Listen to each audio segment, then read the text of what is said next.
In California, like I said, we don't have a direct law to hold a drug dealer accountable for someone's death.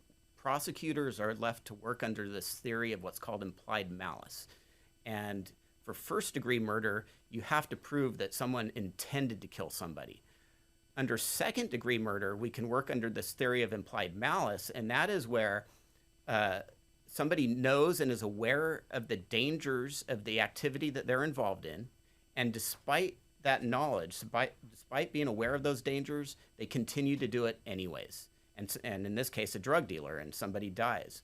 So if prosecutors can prove that the dealer was aware of the dangers of what they were doing, and despite that knowledge, went ahead and provided those drugs anyway, and somebody died, that then they could be held accountable for a death.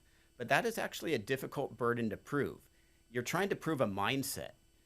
Inherently, we all know dealing drugs is dangerous. That's why it's illegal, right?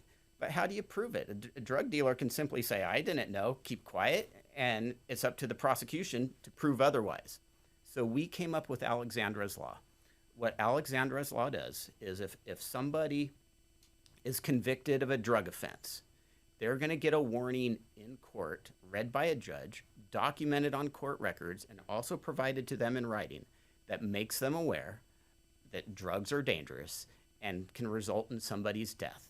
And if you continue to take part in the drug trade and somebody dies as a result of you being part of that drug transaction or furnishing drugs to somebody, you can now be held accountable for murder. Simply an admonishment, kept on record, providing them with this knowledge. If they listen to that, and which is ultimately what we want them to get out of the drug trade. Yeah, it's supposed to be a deterrent, right?